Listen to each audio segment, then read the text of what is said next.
अस्सलाम वालेकुम। आइए डियर व्यूवर्स, आगे बढ़ाते हैं हमारे सिलसिले सवाल तो जवाबात, प्रश्न एवं उत्तर, क्वेश्चंस एंड आंसर्स। लेते हैं पहला सवाल। इंद्रजौ में आखिर करा भी मिला सकते हैं क्या? नहीं, इंद्रजौ का मकसद अलग है और आखिर करा का मकसद अलग होता है, इसलिए दोनों को हम नहीं मिला सकते। एक सवाल इस तरह से है कि माजाद कौन सी दवा है? देखिए हज़रत, माजाद नाम से कभी हमने किसी किताब में कोई दवा का नाम नहीं पढ़ा, कभी सुना भी नहीं, इसलिए फ़िलहाल हम जवाब देने में कासिर हैं। लेकिन आप अगर इसको हमारे व्हाट्सएप पे उर्दू में लिख कर भेजें, उर्दू की जो हिज्जे है उसमें, तो शायद, और कोई हिंट दे तो शायद हम कुछ जवाब दे पाएँ। जवारिश कमूनी या ऐसी ही दूसरी दवाओं से एसिडिटी क्यों बढ़ जाती है? एक सवाल ये है। देखिए, एसिडिटी का मतलब होता है एसिड बनना, एसिड की वजह से होने वाली प्रॉब्लम, यानी कि तेज़ाब बनना, यानी कि गर्मी पैदा होना। तो जवारिश कमूनी हम वहाँ पर देते हैं जब स्टोमक के अंदर सर्दी बढ़ जाती है, सर्दी की रतूबत बढ़ जाती है, तब हम जवारिश कमूनी या ऐसी दवाएं देते हैं, यानी कि वहाँ पे हम हरारत बढ़ाना चाह रहे हैं, गर्मी बढ़ाना चाह रहे हैं। लेकिन यहाँ पर एसिडिटी हो रही है, तो इसका मतलब ऑलरेडी हरारत बढ़ी हुई है, एसिड पैदा हो रहा है और हम और गर्म दवा दे रहे हैं, तो प्रॉब्लम तो ज़्यादा होगी ही ना, यानी कि हमारी तशख़ीस और तजवीज़ गलत है, तो हम इसको करेक्ट कर लें।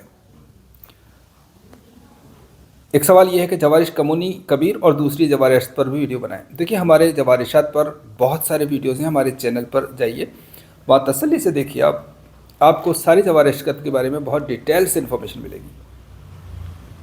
एक सवाल बहुत बार से पूछा जा रहा है और अभी तक भी कंटिन्यूस है, जबकि हम कई बार जवाब दे चुके हैं कि प्रेगनेंसी का डिप्रेशन का इलाज बताइए। हम कहते हैं कि प्रेगनेंसी की जो प्रॉब्लम्स है बहुत कॉम्प्लिकेटेड होती हैं, नाजुक होती हैं, उसको आप अपने आसपास किसी भी हकीम को दिखाएं और उनकी सलाह लें। इस तरह से ऑनलाइन ये मुनासिब नहीं होगा।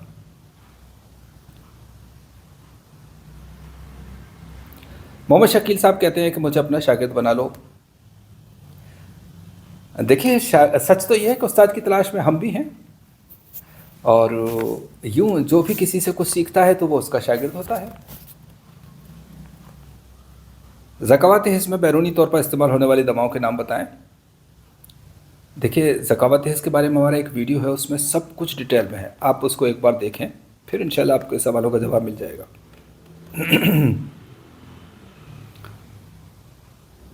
हकीम ज़ाहिर खान साहब कहते हैं कि मुझे ऑनलाइन क्लास में क्यों शामिल नहीं किया गया, और कुछ गिले शिकवे भी हैं, तो वो मैं चाहता हूँ कि वो मुझे मेरे अपने पर्सनल पर नंबर पर व्हाट्सएप करें, शायद मैं उनका ये गलतफहमी या जो भी प्रॉब्लम है उसको दूर कर सकूँ।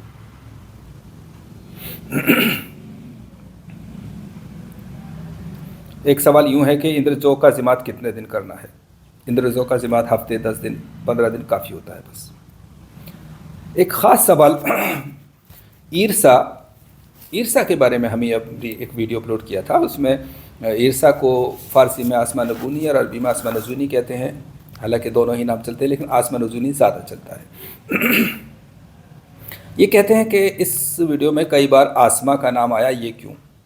देखिए, ये जो ईर्षा है कई तरह का होता है, और इसके जो नीले फूलों वाला ईर्षा होता है वो ईर्षा दवा के तौर पर इस्तेमाल होता है, इसलिए आसमानी रंग के फूलों वाला ईर्षा, यानी ब्लू कलर वाले फ्लावर्स का ईर्षा।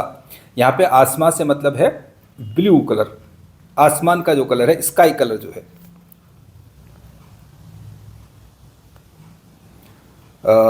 एक सवाल है डॉक्टर मोहतरमा का कि नफ़्ख़ और रिहा में क्या फ़र्क है? देखिए, नफ़्ख़ एक कंडीशन है, एक ऐसी हालत है जिसमें कि किसी उज़्व में हवा भर जाती है, और रिहा एक शय है।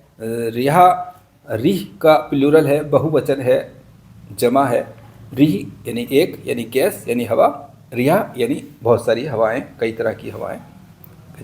तो रिह एक गैस है, और जब ये गैस किसी उज़्व में भर जाती है तो वो नफ़्ख़ कहलाता है। नफ़्ख़ के मानी होते हैं हवा भरना, या फूल जाना, या फूला हुआ, इन्फ्लेशन, इन्फ्लेटेड, या फ्लैचुलेंस। जैसे कि आपने देखा होगा कि नफ़्ख़ शिकम यानी पेट का फूलना, नफ़्ख़ुर रिया यानी फेफड़ों में हवा का भर जाना, पल्मोनरी एम्फाइसीमा, या कहें कि नफ़्ख़तुर रहम, रहम में हवा का भर जाना। तो ऐसी कई कंडीशंस होती हैं जब किसी ऑर्गन में हवा भर जाए, रिहा भर जाए तो वो नफ़ की कंडीशन कहलाती है। इसीलिए जो आबले होते हैं, जो ब्लिस्टर्स होते हैं, उनको दो तरह से कहते हैं, नफ़ाक़ात और नफ़ातात। नफ़ाक़ात उन आबलों को कहते हैं जिनमें हवा भरी होती है, ब्लिस्टर्स, और नफ़ातात उनको कहते हैं जिनमें पानी भरा होता है। तो इस तरह से एक सवाल यूँ है कि लबूब कबीर हर मिजाज खा सकता है क्या? देखिए, लबूब कबीर वैसे तो आमतौर से हर मिजाज खा सकता है, लेकिन फिर भी ये थोड़ा गर्म होता है, इसलिए सर्द मिजाज को ज़्यादा मौफिक है। पम्बा दाना हर मिजाज खा सकता है कि पम्बा दाना सर्द होता है, इसलिए गर्म मिजाज को ज़्यादा मौफिक है।